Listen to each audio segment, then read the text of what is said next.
Hello students, my name is Manimugdha Medhi, Assistant Professor, Social Work Program, Faculty of Humanities and Social Sciences, Assam Downtown University.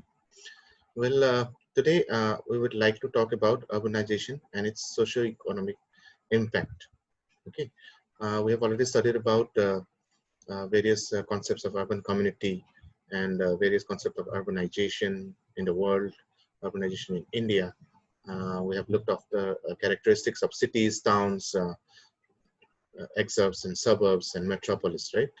So today we would like to discuss some socio-economic developments which have taken place since urbanization and its impact. So, so basically we have the introduction part. Okay, first of all, the urbanization, it yields several positive effects, and if it happens within the appropriate limits, right? As we all know. But some of the positive implications of urbanization therefore include creation of employment opportunities, technological and infrastructural advancements and growth, improved transportation system, improved communication system, quality educational and medical facilities, improved standards of living. However, extensive urbanization mostly results in adverse effects. So the next few slides contains points which affect the socio-economic development of our country.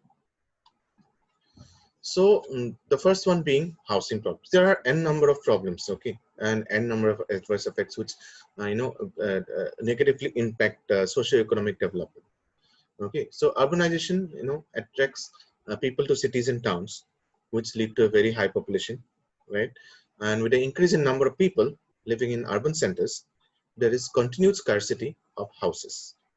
This is due to insufficient expansion space for housing and public utilities like poverty, unemployment, costly building materials, which can only be afforded by few individuals or which are basically afforded by the rich individuals, right?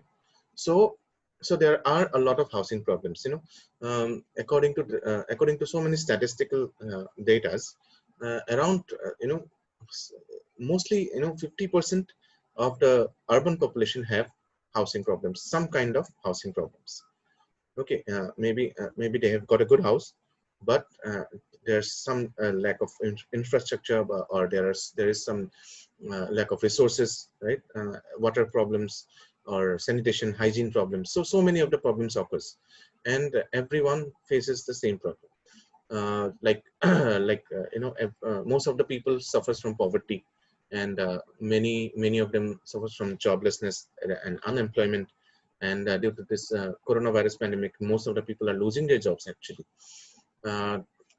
And costly building materials are required to build better houses, right? And more people are getting richer, and simultaneously the materials building materials for building houses are getting costlier.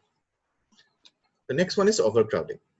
So overcrowding is basically a situation whereby a huge number of people live in a very small space, right? And when we talk about small space and huge number of people, every one of us we think about Mumbai, right? And I think you have heard a place called Kothi. Yes. So in a 6x6 Kothi, I think around 14 to 15 people stay. So which is a very huge number of people in a very small space, right? So this form of congestion in urban areas is very much consistent because of overpopulation, and it is an aspect that increases day by day as more people and immigrants move into cities and towns in search of a better lifestyle, right? So most people from rural or undeveloped areas always have the urge of migrating into a city that normally leads to congestion of people within a small area. So that is basically overcrowding, and this is a concept which most of us are very clear about. Next one is unemployment, which is the most common thing in urban areas. The problem of joblessness is highest in urban areas, and it's even higher among the educated people. So most of us well-educated people are very much jobless, at so many sectors. You talk about government sectors, you talk about private sectors, you talk about trade and commerce. So everywhere there's some kind of joblessness at every point. It is estimated that more than half of unemployed youths around the globe live in metropolitan cities. And as much as income in urban area is high, the cost of living make the incomes to seem very, very low. Okay. Yes, it is actually true that the the urban areas, the income may be high, but the cost of living is actually a lot more, which makes the income seem physically low.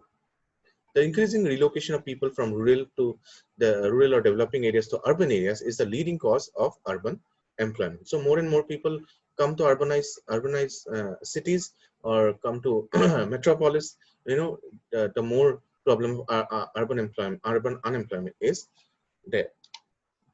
The next one, very prominent, development of slums. As we all, when we talk about slums, again, the same picture comes into our mind. Mumbai slums, right? That is, more specifically, the Dharavi slums. The Dharavi slum is actually the most largest slum in all of Asia. Okay, it might come in the at number second or third in the world also.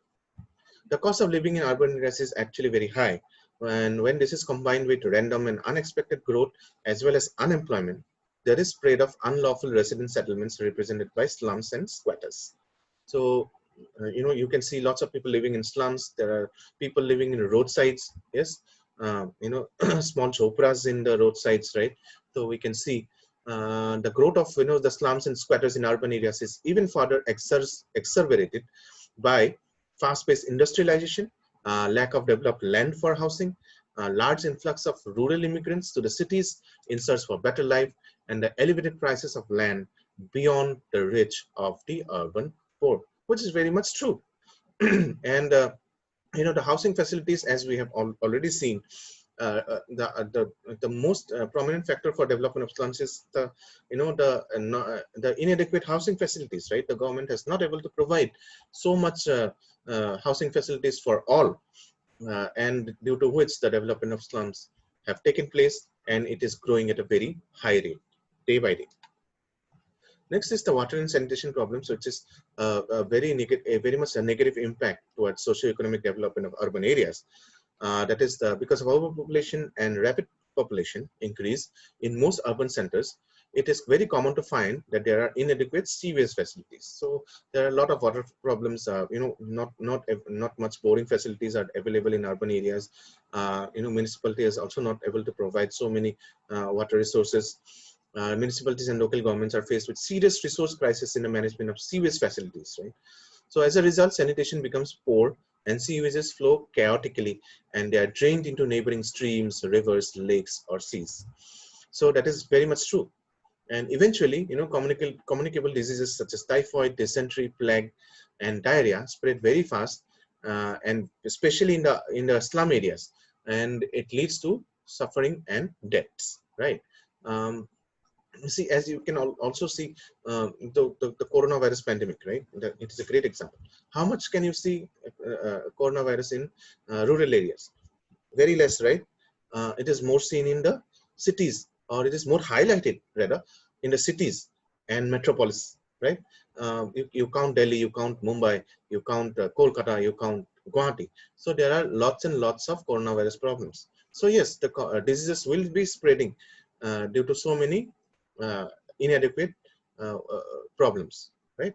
So overcrowding has also very much, highly contributed to the water scarcity as supply falls short of demand. So there is high demand since there's high population, and due to which there is lower supply. Next is poor health and spread of diseases. Again, we come into poor, poor spread of, a lot of things where we see there's a lot of diseases occurring.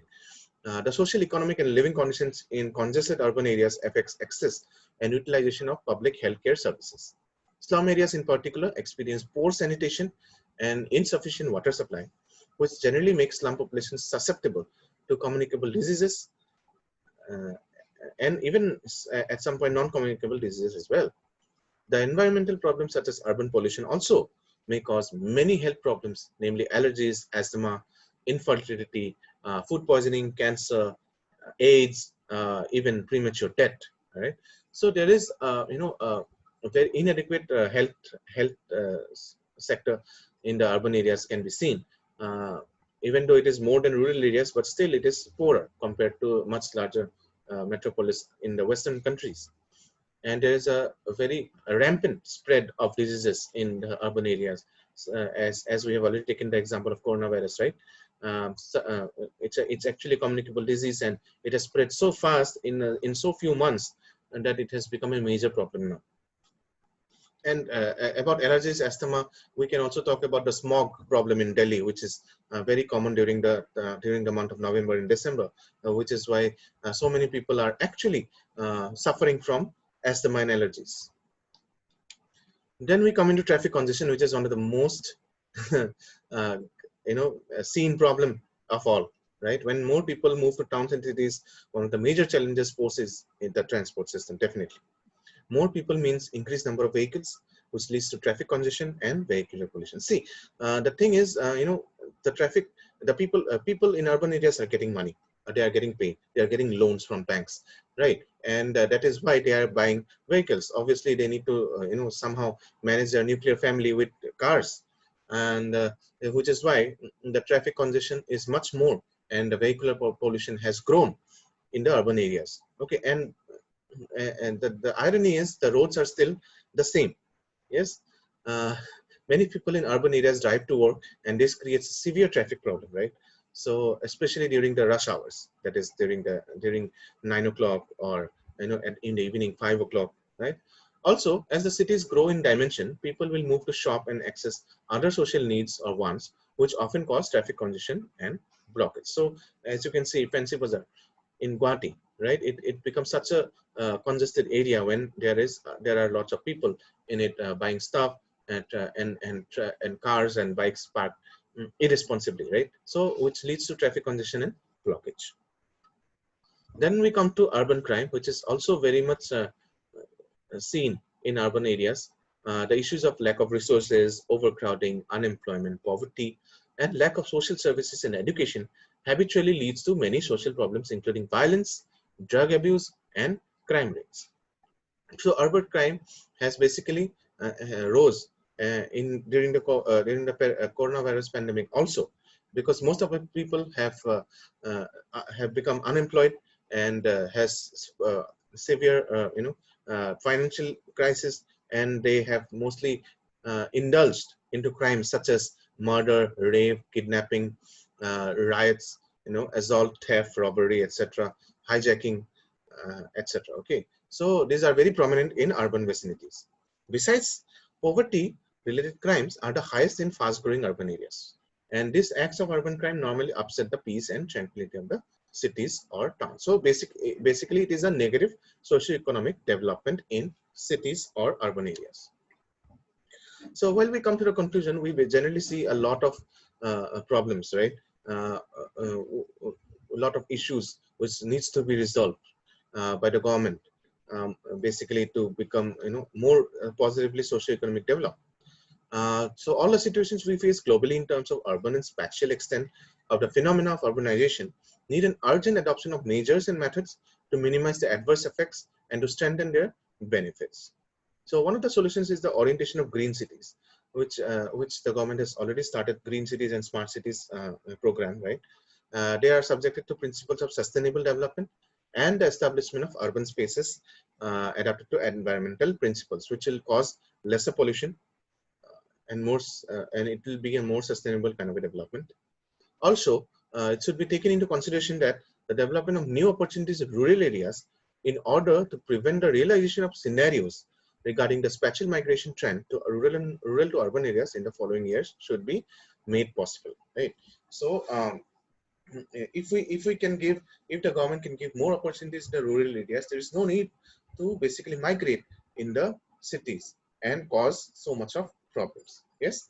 So with this, we come to the end of the first unit, that is urbanization. Um, I hope that you have understood the basic concept of the unit, and simultaneously we will discuss a lot more. And please read the notes, uh, and please see all the videos, and try answering the questions, and please raise doubts, because in the more doubts you raise, the more clear you will be.